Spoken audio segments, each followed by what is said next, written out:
Greetings everyone and welcome to another video. Today I'm switching things up a bit. I'm actually posting a video I filmed about 3 to 4 months ago, and oftentimes on my YouTube channel there's stuff I film that just doesn't get posted for one reason or the other. So I think it's gonna be cool to post this because what I'm doing in this video is what my business partner and I were doing that led up to what we're doing now, which is, us coming up on a 60K month, 50K in the last 2 weeks, and we're probably going to break the 100K mark per month here early next year. Now, I'm not saying that this is a lot by any means, but at the same time, for two guys that had 0 wholesale suppliers to what we have now, I'm extremely pumped about. So I think it's going to be awesome to look back on this and reflect. So go ahead, guys, let me know what you think in the description below, and I hope you enjoy this video.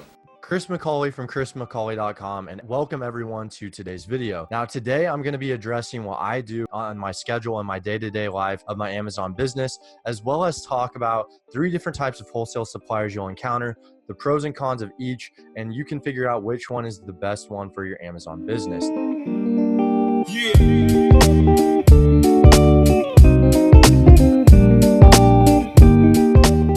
For those of you who don't know me, I talk a lot about online arbitrage on my YouTube channel. However, I really don't do much online arbitrage at this point. Any online arbitrage I'm doing are very specific scans in the software I use called tactical arbitrage on specific brands that I either sell wholesale or that I plan on getting into wholesale. And my VA goes over based on criteria I give him, and then he saves it to the saved list, and then I go over it that way. So it's very minimal at this point, and the majority of my time is focused on building up the wholesale or online retail or retail, whatever you want to call it, side of my business, where basically I'm reaching out to suppliers and I am buying in bulk from them. Now, I've been doing this for about 12 weeks. Pretty much 100% of my time is going into that. And even my sales, I will say, did take a hit in the beginning because I was not sourcing as much as I should be for online arbitrage, but I knew I would make that money up on the back end of things, which I already am. And it's totally worth it. Now, I still think online arbitrage is the best way and lowest risk way to start selling. But for me, this was the route I wanted to go. And so, yeah, before I get into talking about the types of suppliers, I want to address my daily schedule, what I've already done for the day, and how my days usually shape up. And then I'm going to address my weekly goals as well, because I do think that that is really important to address, acknowledging the bigger picture side of things. So it's about 9:30 a.m. right now, and I'm not just getting started. I like to work out in the a.m. I just signed up for my first strongman competition in about 2 years. I used to compete regularly. I took a break and I signed up for that. That's going to be at the end of January. So I train in the mornings about 80% of the time. I read about 10 to 15 minutes. I got all of my eBay packages shipped up, which I usually do that evening before, or I pay someone to do it. But this morning I had to do it myself. And I've already made all of my follow-up calls based on last week. And now what I do is I have 117 calls to make today, which I'm probably not going to get to. On my goal is at least 40. And these 117 leads were found using a specific way that I really don't feel comfortable sharing as of right now. They may not all be good, but I plan on knocking those out today, and probably by Wednesday I'll have all of those done. And then after that, I usually like to call till about 2:30 p.m. because that's when a lot of people are leaving the office, or if they're East Coast suppliers, they're already shut down. So I probably will stop calling around 2:30 p.m. I have my 20 eBay listings to list today. I usually get about 20 to 25 eBay listings on my eBay store per week, and I usually have about 100 listed all at one time. And these are very low maintenance items. Like, they're usually about $1,000 profit amongst the 15 to 25 that I list per week. And I usually end up getting these for free based on ways I've mentioned in the past. But yeah, I usually get all of this for free, and that's what I live on. So I don't have to touch my Amazon money, and I can just keep compounding that. I'm going to list all of that. And then I have someone I pay to take pictures for my eBay items. And then I have 2 to 3 wholesale lists to list throughout the day. And then I'm going to break this up as well. I don't knock this all out at one time. I take breaks. Now, my goals for the week, and I break my goals up into YouTube goals, which I took a break from, and I'll explain why later on at the end of the video. eBay goals, Amazon goals are my main thing, and then just side goals, like it might be project or whatever. And really what I'm going to be focusing on here, I'm going to be sharing with you guys, are my Amazon goals. So my Amazon goals, my goal is to land one particular brand that I've really been working with hard. I really want to land it this week. my goal is to also land one other big client, and I'll explain what a big client is later on in the video. It's going to be the third supplier I talk about. I'm going to buy from one closeout supplier, and then my goal is to also spend about 4 to 5K this week on 2 to 3 other smaller suppliers. I just want to establish a relationship and get things going with some smaller suppliers. And I also want to get ungated in 2 brands. And lastly, I want to go to 2 different outlets of very particular gated brands that I just got ungated in. And I plan on going to these 2 outlets and just checking it out. They're about 30 minutes away.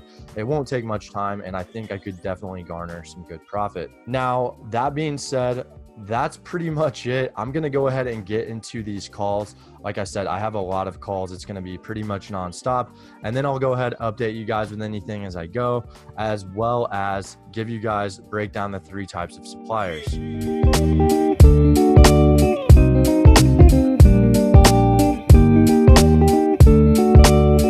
These are the books I'm reading right now. I usually bounce between 2 books. I'll read one before I go to bed, and this is more of like a philosophical book, but I like a lot of Alan Watts stuff. And then Tim Ferriss, Tribe of Mentors. I usually can pick up something a little different every single time I read this book, as well as Tools of Titans. So this right here these are the 2 books I'm reading, and if you haven't read them, I highly recommend picking them up.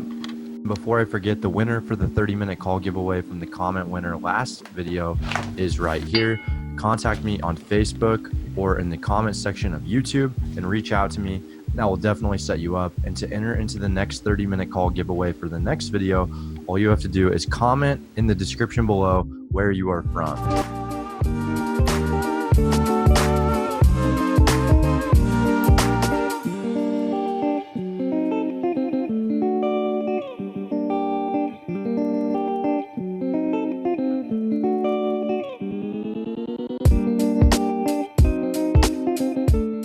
Okay, so it is now a little after 5:30. I have made all the calls I needed to. I did a lot of other stuff, and now I just want to go ahead and talk about these 3 types of suppliers that I've encountered and that I'm sure you're going to encounter too. Now, I'm going to go ahead and list the pros and cons of each, and then what I think each one is good for. So each one will have its purpose. The first type of supplier you're going to encounter is a closeout supplier. And these are known as liquidators, or, these could be people that are selling mystery bulk lots online. Like, I know everyone knows about those, or random pallets of mystery stuff, or store closeouts, particular stores that go out of business, discontinued items. I'm just going to go ahead and classify all of that under one umbrella. And the pros about this is that pretty much anyone has access to these. So you don't have to have a website. You don't have to be an actual business. Anyone can get contact with these, and usually they have a higher ROI. Now, that's pretty much it about the upside. It's maybe good for a beginner or someone who runs an eBay business, or maybe someone who runs some kind of store with just random assortment of goods. The cons for me outweigh the pros. A lot of the times the items, they could be returns. There's a risk of them not working. There's also just a risk when you're buying mystery bulk lots. I don't like to take risks. A lot of other really successful people talk about how when they made their first $1 billion, it was made off of very low calculated risks. And I like to think of it as like the tortoise and the hare, right? Like, you may get lucky once and score big, but then who knows, maybe that next time you take 2 steps backward, right? So I would rather just take small steps. If it means a 40% ROI, if it means a 30% ROI for very calculated gains, that's what I'm all about. And that's one of the reasons why I don't like closeout suppliers. Now, the other reason why I don't like these guys are because you never are probably going to get the same thing more than once. You might be able to get it twice if they have access to it again.